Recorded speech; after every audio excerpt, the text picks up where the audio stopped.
Bismillahirrahmanirrahim. Assalamualaikum warahmatullahi ta'ala wabarakatuh. Alhamdulillah. Assalatu wassalamu ala rasulillah wa ala alihi wa sahbihi wa man tabi'ahu wa nasarahu wa mawalah. Wa la hawla wa la quwwata illa billah. Allahumma la ilma lana illa ma'allamtana innaka antal alimul hakim. Hasbunallah wa ni'mal wakil, ni'mal maula wa ni'mal nasir, wa la hawla wa la quwwata illa billahil aliyyil azim. Alhamdulillah, sentiasa kita merafakkan kesyukuran kehadrat Allah Ta'ala kerana Allah masih mengurniakan nikmat-nikmatnya kepada kita semua.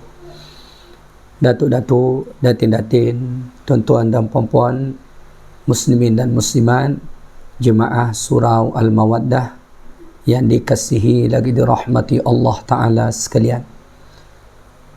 Pertama-tama saya minta maaf sebab suara saya mungkin didengar berat kerana saya ni masih lagi tak sihat sepenuhnya. Saya sakit, batuk sangat teruk sehingga kan suara saya pun hampir hilang, ya. Tapi insya-Allah kita boleh tetap teruskan kuliah kita pada subuh ni. Baik, sempena kita akan memasuki bulan suci Ramadan dalam masa sehari dua ni insya-Allah, maka tajuk kuliah kita pada subuh ni ialah amalan-amalan pada bulan suci Ramadan, khasnya Ramadan 1445 Hijrah ni. Dalam kuliah ni saya hendak menyampaikan 10 amalan utama yang sangat penting untuk kita amalkan pada bulan suci Ramadan 1445 Hijrah ni. Amalan yang pertama ialah as-saum, berpuasa. Ini amalan utama sekali dan amalan yang paling induk kerana Ramadan itu dikenali sebagai bulan puasa. Maka kita kena berpuasa sebagaimana Allah perintah dalam surah Al-Baqarah ayat 183. Dan disebut juga dalam hadis-hadis Nabi sallallahu alaihi wasallam bahawa berpuasa ni mempunyai keutamaan yang sangat luar biasa. Antaranya disebut dalam hadis Bukhari dan Muslim, Allah Ta'ala sampai mengatakan, kullu amali ibnu Adam, semua amalan manusia itu untuk dia, illa siyam, kecuali puasa. Puasa tu kata Allah, fa innahu li wa ana ajzi bih, puasa itu untukku dan akulah yang akan memberi ganjarannya. Firman Allah Ta'ala ni dalam hadisul Qudsi, kata para ulama, menunjukkan bahawa puasa itu adalah satu ibadat yang mempunyai kedudukan yang amat tinggi di sisi Allah Ta'ala, sehingga kan Allah mengatakan, wa ana ajzi bih, sayalah yang memberi ganjarannya secara khas. Ada ganjaran spesial yang Allah Ta'ala akan beri kepada orang-orang yang berpuasa. Dan juga disebut dalam sabda Nabi sallallahu alaihi wasallam yang lain, kata Nabi, man sama ramadana imanan wa ihtisaban ghufira lahu ma taqaddama min dhanbih, sesiapa yang berpuasa kerana iman dan kerana mengharapkan pahala dan redha Allah Ta'ala, maka Allah ampunkanlah dosa-dosa dia yang telah lalu. Namun begitu, kita perlu untuk ingat bahawa keutamaan ini dan keutamaan-keutamaan yang lain yang disebut dalam hadis Nabi sallallahu alaihi wasallam tentang puasa, tidaklah serta-merta kita dapatkan kecuali kita meninggalkan perkara-perkara yang ditegah semasa berpuasa. Semasa kita berpuasa, kita bukan sekadar ditegah daripada makan, minum dan jima', tetapi ada perkara-perkara yang lain yang sesungguhnya tidak membatalkan puasa, tetapi membatalkan pahala puasa kita. Ada membatalkan puasa, ada membatalkan pahala puasa kita. Apa dia? Disebut dalam hadis Nabi sallallahu alaihi wasallam riwayat Bukhari. Kata Nabi, "Man lam yada' qaula az-zur wal 'amala bihi falaysa lillahi hajah fi an yada'a ta'amah wa syarabah." Sesiapa yang saat berpuasa dia tidak meninggalkan qaul az-zur, kata-kata dusta, dan melakukannya, maka tidak ada hajat bagi Allah Ta'ala untuk memberi ganjaran kerana dia dah meninggalkan makan dan minum dalam puasa. Maka semasa kita berpuasa, jaga lisan, jangan mengucapkan kata-kata dusta, kepalsuan dan melakukannya. Begitu juga disebut dalam hadis Nabi, as-sawmu junnah, puasa itu adalah perisai. Fa idza kana yasumu ahadukum, kalau salah seorang kamu berpuasa, pertama, fala yarfuth,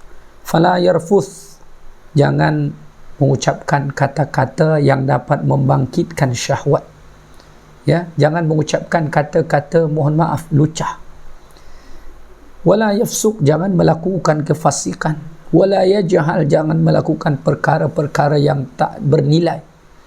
Fa in sabahu ahadun, bahkan kalau ada seseorang yang mencelamu, memakimu, mengucapkan kata-kata yang tak baik untukmu, falyaqul inni sha'im, maka cukup jawab bagi dia, saya sedang berpuasa.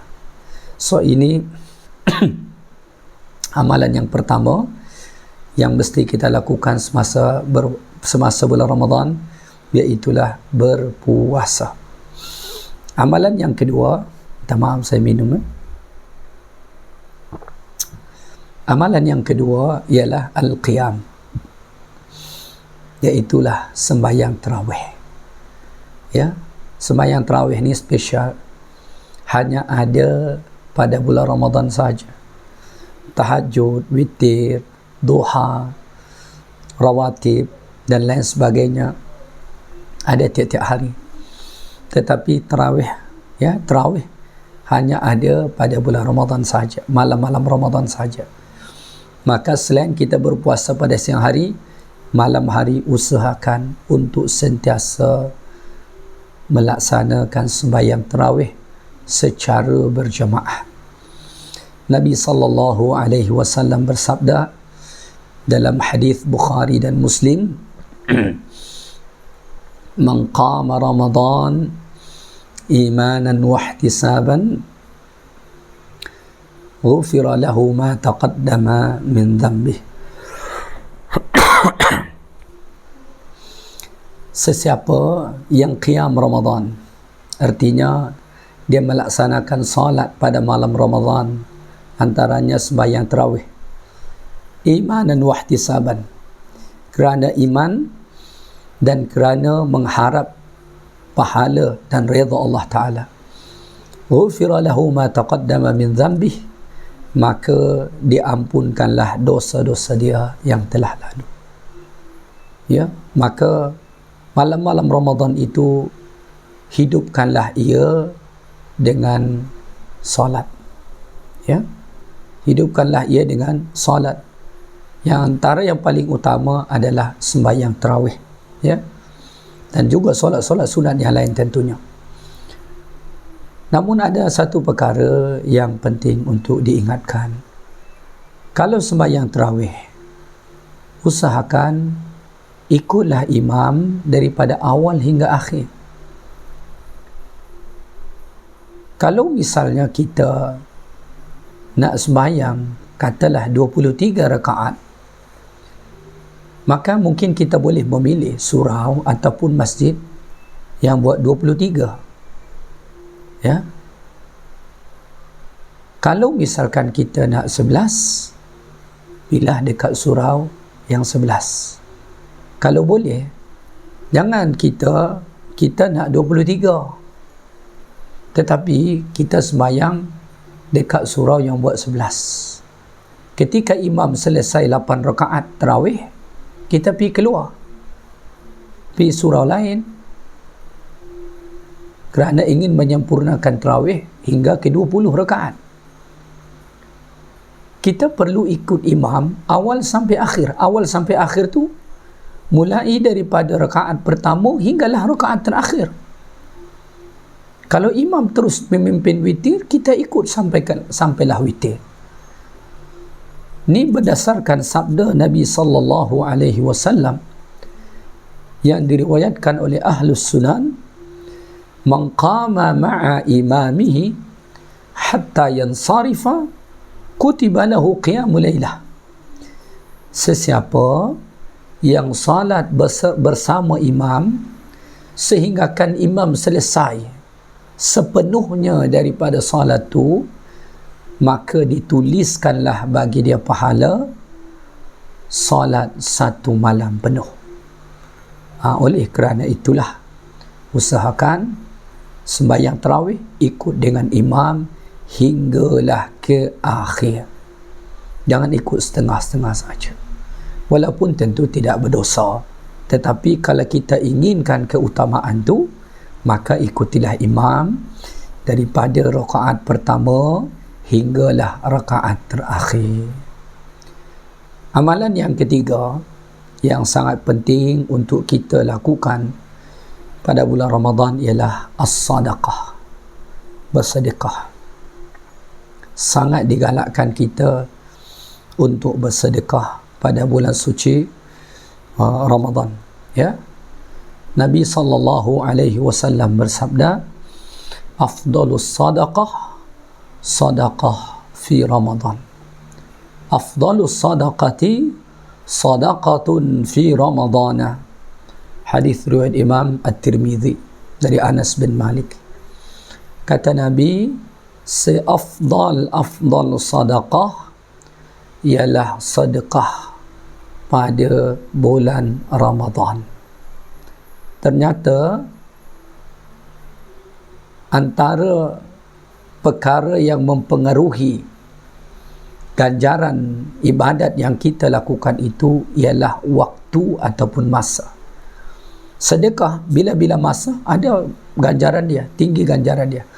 Tetapi kalau kita lakukan sedekah ni pada bulan Ramadan, dia mempunyai keutamaan yang sangat tinggi di sisi Allah Subhanahu wa taala. Sedekah dekat sini apa saja, banyak bentuk dia. Sedekah dalam bentuk wakaf boleh, dalam bentuk sedekah am boleh, dalam bentuk infak boleh, macam-macam, semua secara am boleh, ya. Dan antara yang digalakkan bagi kita pada bulan Ramadan ni antaranya adalah sedekah makanan. Sedekah makanan untuk apa? Untuk berbuka puasa, ya. Nabi sallallahu alaihi wasallam sebut dalam hadis, "Man fattara sa'iman kana lahu mithlu ajrihi ghairu annahu la yunqasu min ajri as-sa'imi syai'un." Kata Nabi alaihi salatu wasallam dalam riwayat Imam Ahmad, sesiapa yang memberi perbukaan puasa, dia bagi makanan atau minuman untuk orang berbuka puasa, kana lahu mithlu ajrihi, maka dia dapat pahala seperti pahala orang yang berpuasa tu, tanpa dikurangkan sedikit pun dari pahala orang yang berpuasa tu. Kalau misalnya orang yang kita beri makan atau minum untuk dia berbuka puasa tadi dapat pahala 100, kita juga dapat 100. Kalau dia dapat 1000, kita dapat 1000. Maka cara untuk menambahkan nilai pahala puasa kita ialah bersedekahlah saat kita berpuasa, khasnya sedekah makan minum tadi, ya, khasnya sedekah makan minum untuk berbuka puasa. Tetapi sedekah-sedekah lain pun sangat tinggi keutamaan dia, berdasarkan hadis pertama tadi, afdalus sadaqah sadaqatun fi Ramadan. Seafdal sadaqah ialah sedekah pada bulan Ramadan. Tuan-tuan dan puan-puan, muslimin dan muslimat yang dikasihi lagi dirahmati Allah. Amalan yang keempat yang amat digalakkan bagi kita pada bulan Ramadan ni adalah qiraatul Quran. Perbanyak membaca Al-Quran. Ramadan dikenal sebagai Syahrul Quran, bulan Al-Quran, kerana Allah Subhanahu wa taala berfirman dalam Al-Quran, Syahrul Ramadan alladhi unzila fihi Al-Quran hudan linnas wa bayyinatin minal huda wal furqan. Maka bulan Ramadan dikenali sebagai Syahrul Quran. Maka disebut fakana Jibrilu yudarisun Nabiy sallallahu alaihi wasallam al-Qur'ana fi Ramadan. Jibril alaihi salam bertadarus dengan Nabi sallallahu alaihi wasallam pada bulan Ramadan. Tadarusul Quran, mengajarkan Quran, memperbaiki Quran, ya. Dan ulama-ulama salaf kita terdahulu, mereka amat bersungguh-sungguh membaca Al-Quran pada bulan Ramadan, sehingga akan dikatakan fakana lisyafi'i fi Ramadan 60 khatmah. Al-Imam Syafi'i rahimahullah mengkhatamkan Al-Quran pada bulan Ramadan sebanyak 60 kali. Yaqra'uha fi ghairi salah, dan itu dibaca di luar salat. Tidak termasuk bacaan Quran beliau semasa salat. Bacaan di luar salat sahaja 60 kali khatam oleh Al-Imam Asy-Syafi'i rahimahullahu ta'ala alaih. Al-Imam Malik rahimahullah, yang dikenal sebagai ulama hadis, hari-hari mengajar ilmu hadis di Madinah, dan beliau merupakan salah seorang guru kepada Al-Imam Asy-Syafi'i dan pengarang kitab hadis yang paling awal, iaitulah Muwatta Imam Malik. Disebutkan apabila masuk bulan Ramadan, beliau meninggalkan majlis-majlis ilmunya dan beliau sibukkan diri dengan membaca Al-Quran. Maka amalan yang keempat yang sangat baik untuk kita lakukan pada bulan Ramadan ni, perbanyaklah membaca Al-Quran. Lebihkanlah bacaan kita daripada bulan-bulan yang lain, ya.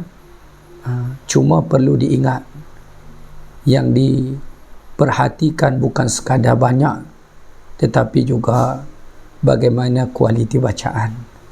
Jangan sampai kerana kita nak mengejar khatam, kita baca tanpa memperhatikan makharijul huruf, sifatul huruf, waqaf wal ibtida', ya, ahkamut tajwid.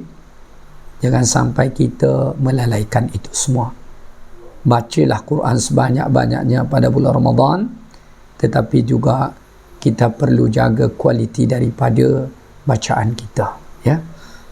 Baik, amalan yang kelima yang baik untuk kita lakukan pada bulan Ramadan, al-julus fil masjid hatta tadlu asy-syams. Duduklah dalam masjid ataupun surau sehingga terbit matahari.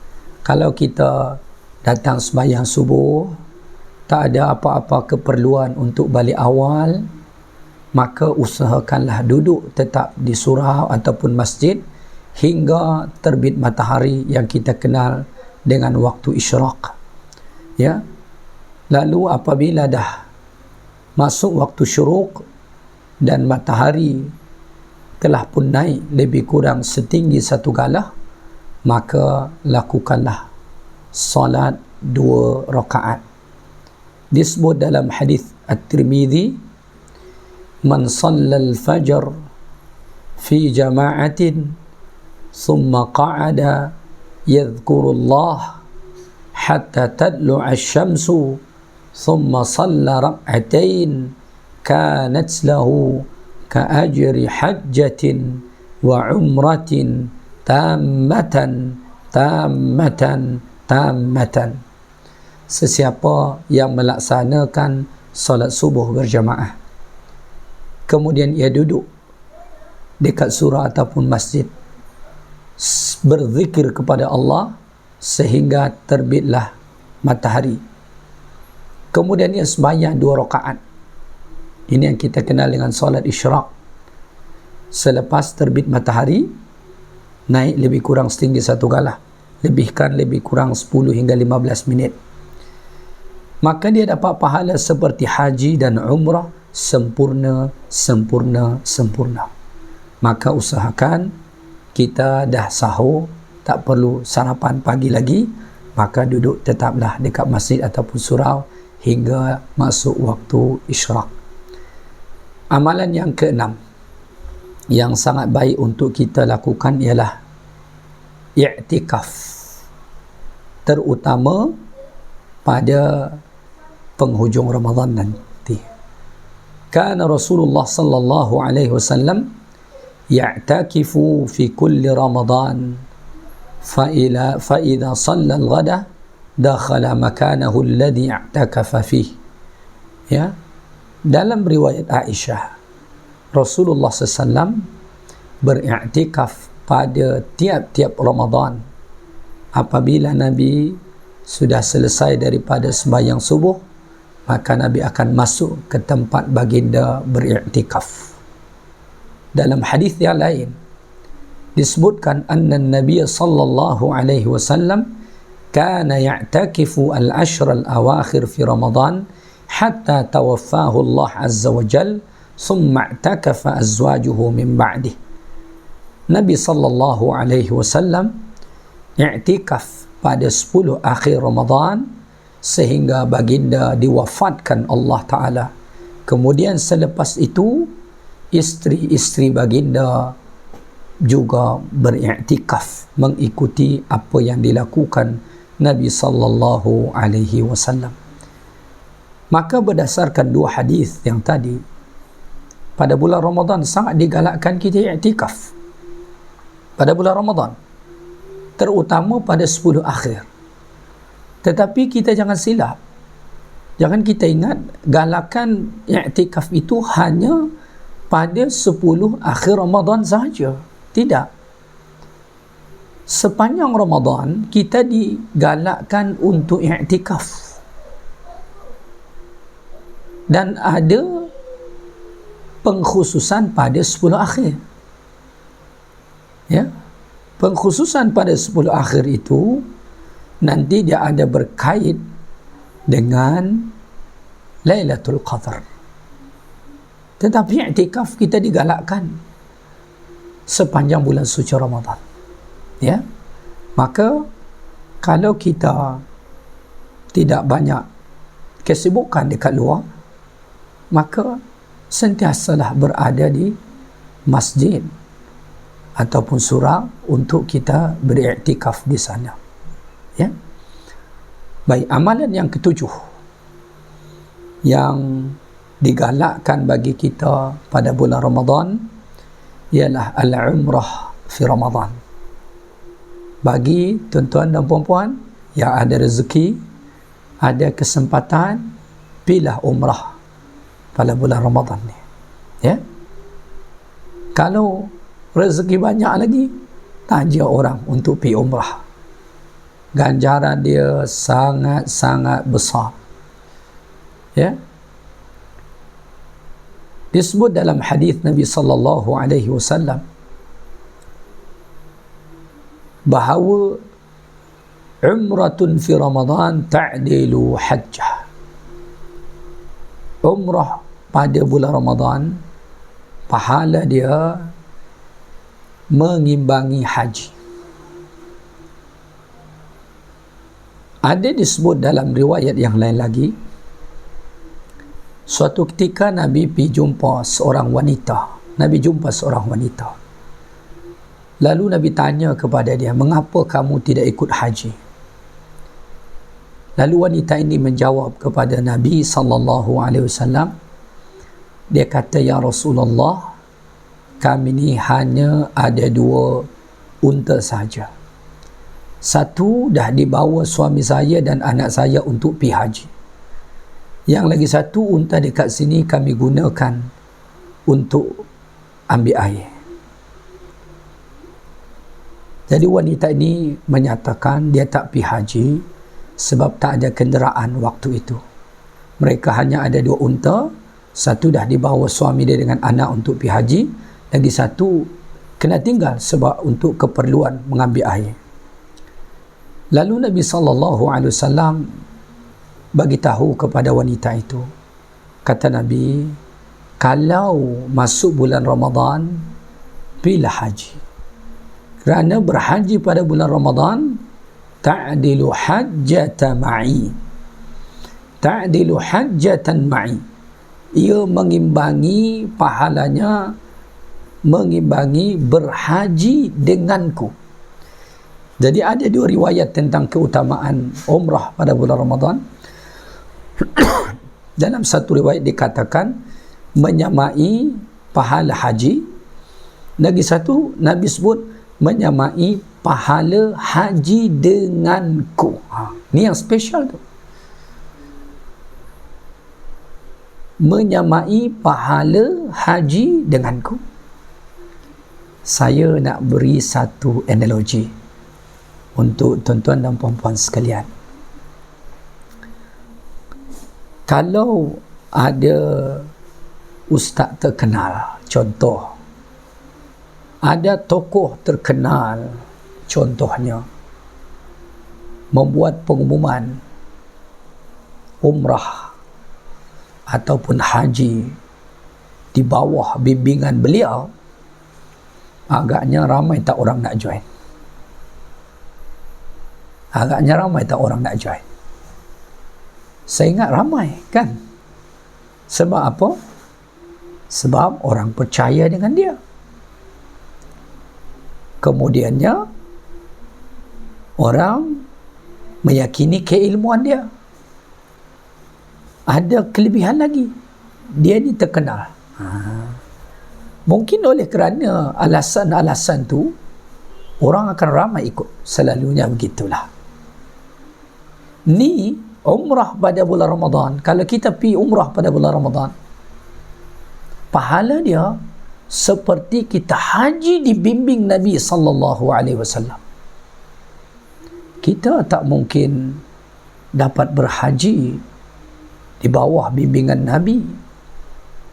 Ya, kita tak mungkin umrah langsung di bawah bimbingan Nabi sebab Nabi dah meninggal. Tetapi kita boleh dapat pahala macam dibimbing Nabi, macam bersama Nabi SAW dengan umrah pada bulan Ramadan. Sebab itulah kaum muslimin daripada seluruh penjuru dunia, mereka bersungguh-sungguh untuk pergi umrah pada bulan suci Ramadan. Maka saya pesan pada datuk-datuk, datin-datin, tuan-tuan dan puan-puan yang ada rezeki, ada kesihatan, ada kesempatan, pilih umrah pada bulan Ramadan ni. Dan kalau ada lebihan rezeki, tanjalah 1-2 orang, insya-Allah Allah akan beri ganjaran berlipat-lipat kali ganda untuk kita. Amalan yang berikutnya, yang ke-8, ialah tahar Lailatul Qadar. Pada bulan Ramadan ni, carilah Lailatul Qadar, ya, carilah Lailatul Qadar. Allah Ta'ala berfirman dalam Al-Quran, Inna anzalnahu fi Lailatul Qadar wa ma adraka ma Lailatul Qadar Lailatul Qadri khairum min alfi syahr. Sesungguhnya kami menurunkan Al-Quran pada malam Al-Qadar. Tahukah kamu apa malam Al-Qadar itu? Lailatul Qadri khairum min alfi syahr. Malam Al-Qadar itu lebih baik, amal lebih baik daripada 1000 bulan. Beribadat pada malam Al-Qadar itu yang terdapat pada bulan Ramadan, khasnya pada penghujung Ramadan, lebih baik daripada 1000 bulan. 1000 bulan tu 83 tahun lebih. Ya, andai Allah panjangkan umur kita 80 tahun di atas dunia ni pun, kita tidak sanggup gunakan 80 tahun tu untuk ibadat.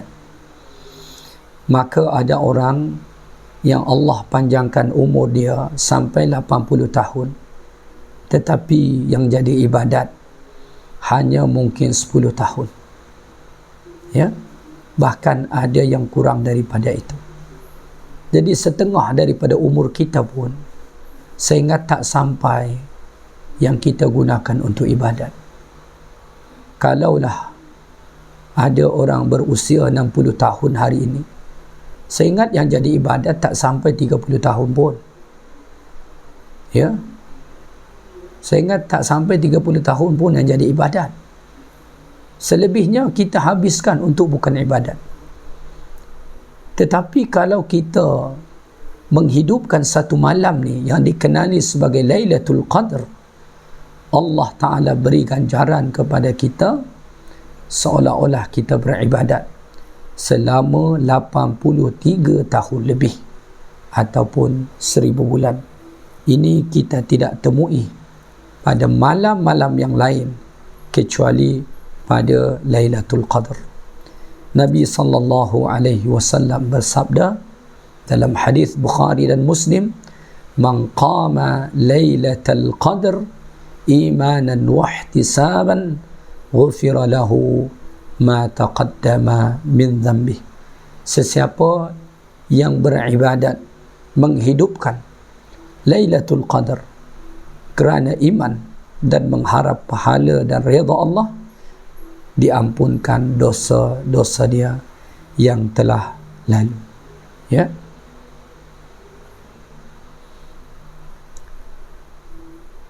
Ada disebut riwayat dari kalangan ulama salaf, iaitulah para sahabat dan tabi'in. Dahulu mereka pada penghujung Ramadan, khasnya 10 malam akhir Ramadan, kerana mereka hendak mencari Lailatul Qadar, maka mereka membiasakan diri memasuki malam itu dengan mandi, lalu kemudian mereka memakai minyak yang wangi, ya, barulah kemudian mereka menyibukkan diri mereka untuk mencari Lailatul Qadar pada malam-malam 10 akhir Ramadan. Ini tidak salah untuk kita contohi, ya, bagi sesiapa yang ingin mencari Lailatul Qadar pada 10 akhir Ramadan, maka apabila masuk malam tu atau ketika mana kita hendak memasuki malam tu, mandilah, bersihkan diri kita, kemudian pakailah yang wangi-wangi, baru kemudian mungkin kita i'tikaf, kita carilah Lailatul Qadar itu dengan beribadat kepada Allah Subhanahu wa Ta'ala. Baik, amalan yang ke-9 yang sangat digalakkan bagi kita pada bulan Ramadan ni ialah al-iktharu minadh-dhikr wad-du'a wal-istighfar. Perbanyakkanlah zikir, doa dan istighfar, ya. Perbanyakkan zikir, doa dan istighfar. Zikir apa sahaja, perbanyakkan zikir pada Allah Ta'ala, ya. Maka kurangkan kita berbual, apatah lagi itu berbual perkara-perkara yang tidak baik. Kurangkan itu semua. Kurangkan kita berbual kerana kita bimbang, kita mengucapkan kata-kata yang tak baik, dan perbanyakkanlah zikrullah, zikir pada Allah Ta'ala. Yang kedua, perbanyakkan doa. Semasa bulan suci Ramadan, sangat-sangat digalakkan kita berdoa. Ini dibuktikan dengan firman Allah, pada ayat 186 surah Al-Baqarah yang menggalakkan kita berdoa. Jadi di tengah-tengah ayat puasa Ramadan dalam Quran, Allah sisipkan satu ayat tentang doa. 183 Al-Baqarah itu berbicara tentang puasa. 184 juga puasa. 185 juga puasa. 187 juga puasa. Tetapi 186 Al-Baqarah itu tentang doa.